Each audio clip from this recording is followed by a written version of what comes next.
Hi, Helen. Thank you very much for agreeing to talk to us about your experience in medicine. To start with, can you tell me where you studied? Yeah, I studied at Sydney Uni, so I did the postgrad course after I did a medical science degree.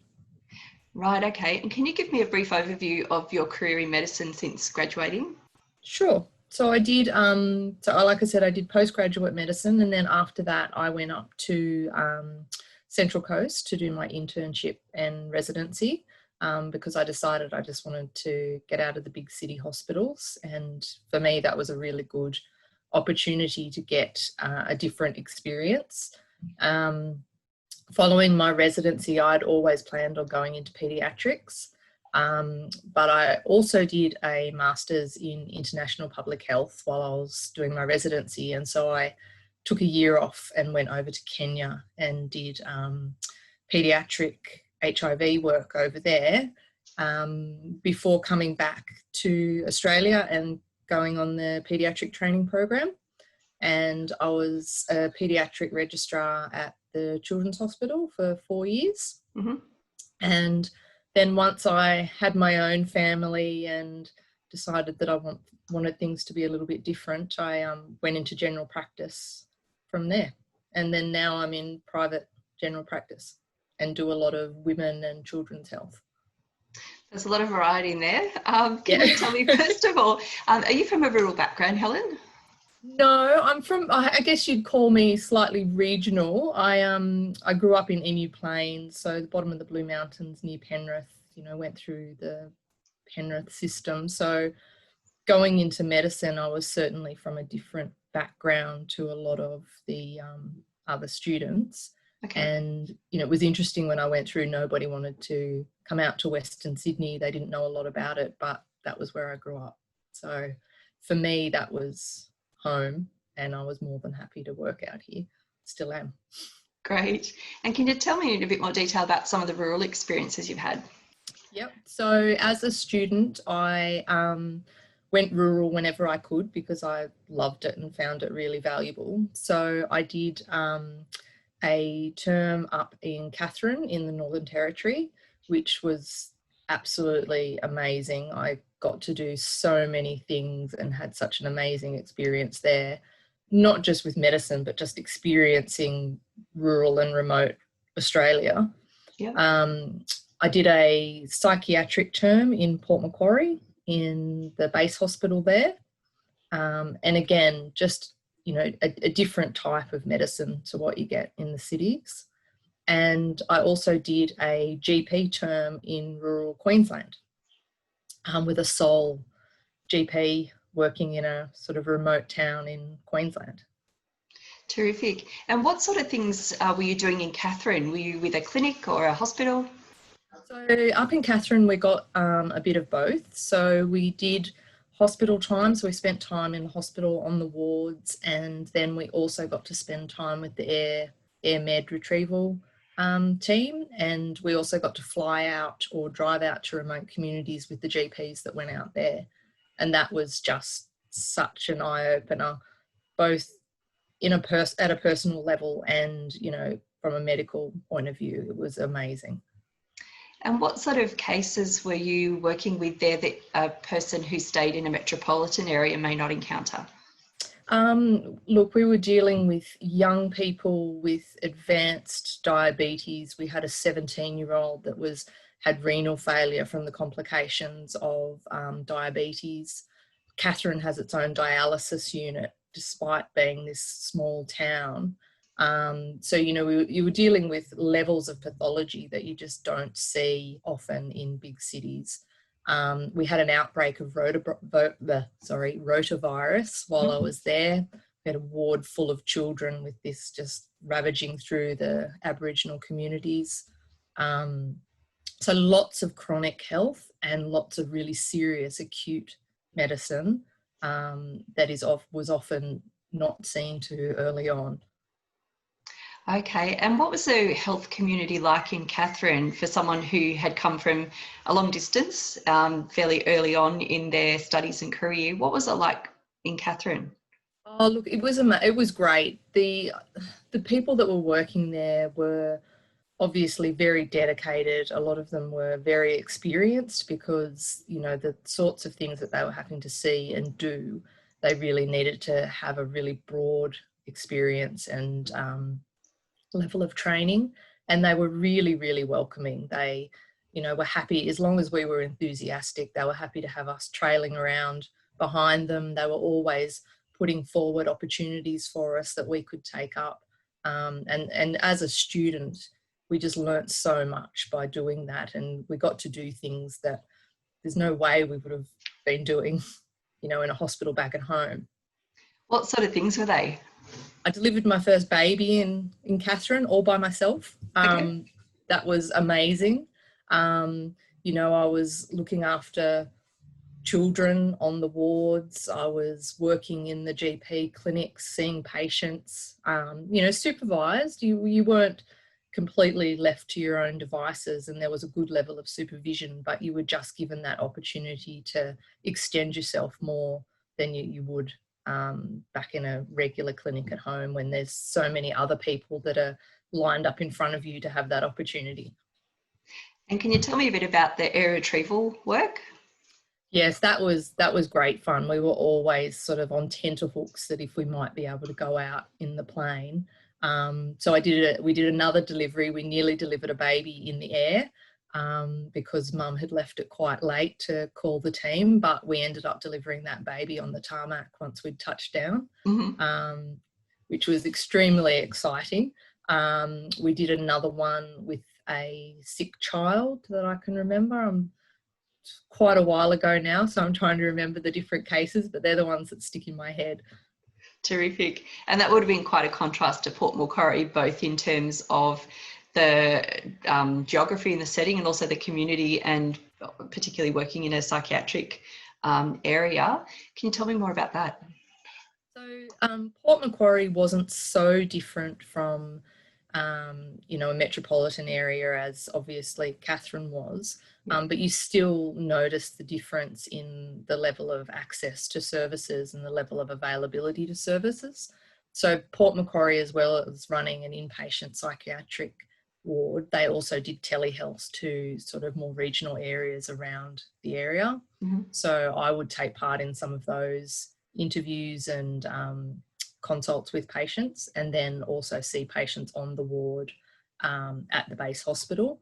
So I guess from that perspective, the inpatient ward wasn't a whole lot different to what it would have been back in Sydney. Probably less patients and possibly more one-to-one care that was available. What can you tell us about the community in Port Macquarie? The community in Port Macquarie get very different to up in the Northern Territory. A lot of retired couples that have come to the coast to sort of see out their years. Quite a lot of farming communities. So some of the patients that we saw had mental health issues that were worsened by difficulties in farming and that sort of thing. And so it gave me a bit of an insight into how much it can impact these communities. And even for an area that's only 4 or 5 hours out of Sydney, I was really amazed at just how many things that people needed to return to Newcastle or Sydney for, as far as specialties and that sort of thing. Okay. And then you mentioned you went to Queensland in a GP capacity. Can you tell me a little bit about that? And also, I guess I'd like to know about the role of a GP in a small rural town. So very different, because I also did a general practice term in Penrith. So I had that direct comparison. And it was interesting because my GP that I worked with in Penrith, he had also worked remotely. So he had this extended level of skills that he wasn't necessarily using all the time in Penrith. And certainly the Doc Easton that I worked with up in Queensland, there's just such a greater breadth of experience that you need, because there isn't a specialist down the road that you can send them to. He did quite fairly advanced skin surgery in his practice. Being a Queensland practice, there was lots of skin cancers and skin pathology. So that was kind of his niche. But he also had to do emergency medicine. He had to do obstetric care. You know, just so many more things that fall to one person in a place like that. It opened my eyes to the fact that how they struggled to get staffing in some of these areas. I mean, he had recently taken on another GP temporarily, but trying to get somebody that would stay and work there and cover him for holidays and things like that made me realise how important it is to have more people rurally. I mean, he felt this, extreme sort of care for his patients, but that could fall heavy on your shoulders sometimes when there's no one to relieve you. Sure, and you've mentioned that you were in Penrith and it was a direct contrast to where you were up there. Can you think of some other differences? It was a lot more casual in Queensland. It was very, I think that was a personality thing. He was very laid back. I think you have to adapt your medicine quite a bit. You know, it's we would go and do house calls out on a farm somewhere, and you know, a farmer didn't have time to stop what he was doing, and so we'd be standing out in a paddock doing a consult, or checking out a wound that was filthy because the farmer had to keep doing what he was doing before he came in and got it seen to. So you really, it makes you, I think, a lot more flexible in the way you manage and resilient. Certainly. There seem to be a lot of challenges with going rural, and you've talked about a couple of the rewards. What was it about rural medicine that appealed to you most? Part of it was a bit of the adventure. Certainly going to Katherine, it was an amazing experience, seeing an absolutely amazing part of our country. But it was also the sort of rural work, and the work I've done overseas is largely why I wanted to do medicine in the first place. I think rurally you get that real sense of making a difference and, you know, providing a service to a community that really needs it. And I mean, it's also great medicine. I mean, you see things that you rarely see in the cities, and you get to do things that you may not get to do much further on in your career, at the same time feeling like you really are helping, even at a junior level as a doctor. Some students who are thinking about going rural have some reservations around being away from family, being in an unfamiliar environment and the like. What would you tell them? I'd say just do it. If you can do it, go rural. You won't regret it. And I understand the tugs of family and life at home and things like that. But if you can manage it and, you know, make that work, you won't regret it. And every community I've been to has been so welcoming, so thankful that you're there. And these doctors that I've worked with in these places have so much experience and so much wisdom to share that you really will be helping yourself out by doing it as well. We've had some interesting tips from people who've gone rural, things like make sure you know how to change a tyre because the NRMA is not coming to help you. Pack a tent because often you'll go camping and things like that. Take some books because the internet might not be great. Do you have any tips for what to bring or how to prepare if people are going rural? It'll depend on where they go, but just some general... It does. I think just have an open mind. I think, yes, have your things like your tent, be ready for adventure, be willing to just go with what happens and have an open mind and see where it takes you, because you'll get experiences that you never thought of. And sometimes it's a little bit scary, but it's definitely worth it.